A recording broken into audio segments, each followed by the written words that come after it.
Well, today we're talking about how we spend our time. And I can't tell you how much I've been getting into this topic myself, personally, in the last few months. I'm reading books about it. I'm listening to podcasts on my way to, because I spend so much time in the car going from rink to rink and school to school. I'm checking out websites about it. I'm speaking to students about it. I'm reading a book right now called The 4-Hour Work Week.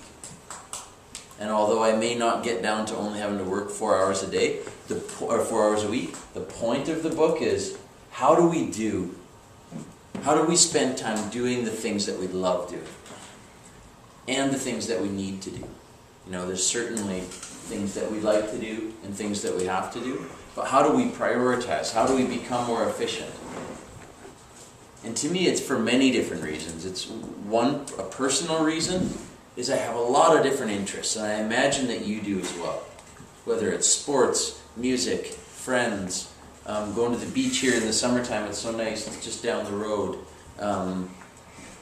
Whether you're playing lots of different sports or just one sport, and we're going to get to that. You guys are going to contribute, and we're going to look at the things that we like to do, or I should say what we love to do, and the things that we have to do.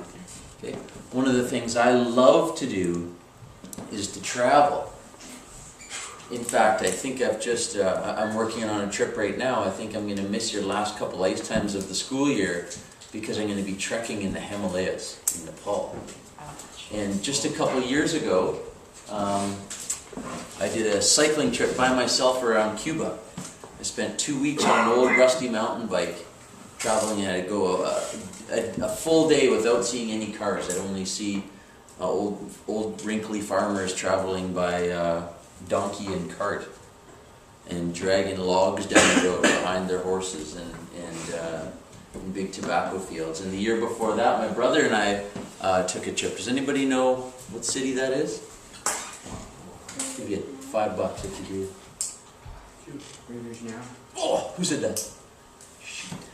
Alright, I guess I really Good job. Anyway, so I wanted to go to the beach in Rio. I wanted to go to a soccer game. I wanted to get out of the city and get to a little village and see what it was like outside these cities. Sao Paulo has almost as many people as Canada has.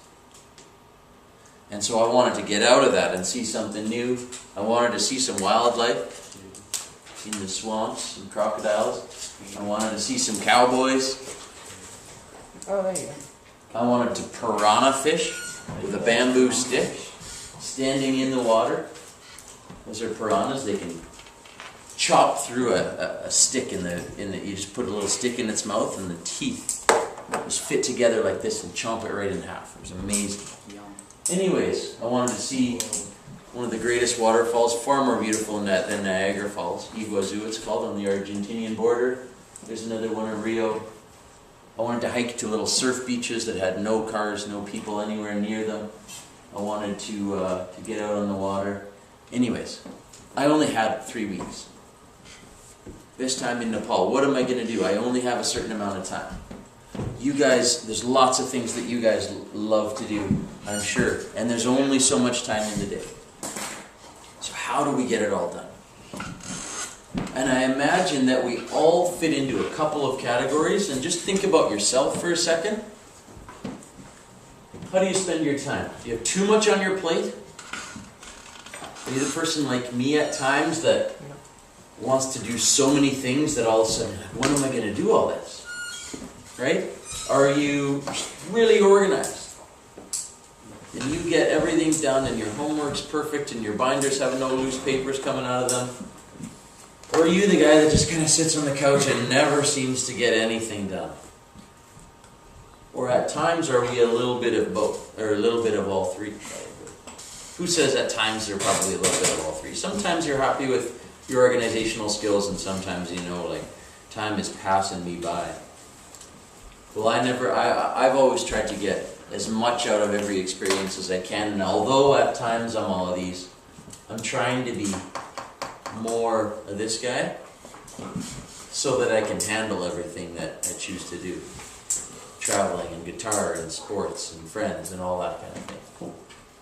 Sometimes when you have too much on your plate, it's just stressful. Oh my goodness, I have 3 tests tomorrow and I haven't started studying for any of them because I've been on Facebook all day. That's troublesome. Never seem to get anything done. Could cause one or two things. Boredom. This is lame. When is anything fun ever gonna happen, right? Or also maybe stressed because you do too much sitting around doing nothing. Then all of a sudden everything piles up on you, right? I see some smirks. Like we can all relate, right? Let's be honest. Okay, that's why there's speakers and books and websites and podcasts, because it's in all of us. So it's like a constant challenge to ourselves to work on it as much as we can. And for me, it's about this. It's because it's fun and it's rewarding and it feels good to get good at something, to become an expert at something, to learn that song on guitar like we talked about last week. Okay? But it requires some concentration and some skills of organization, and that's where we're going to go with it today. So before we start worrying about timetables and organizing homework and commitments and stuff, I want to try something fun here. I want you to think of anywhere in the world that you'd like to go. Yes? Spain. All right. Spain will be yours. You don't have to say it out loud. Write it down on your page. And write as many things as you could possibly think of doing in that place. Which page? Let's go, if you have a blank page, or on the back of the first page, with the Messier quote. Okay, you have 2 minutes. And I don't blame you for wanting to go to Spain. That's where I went to grad school, and it's a fantastic place. Okay,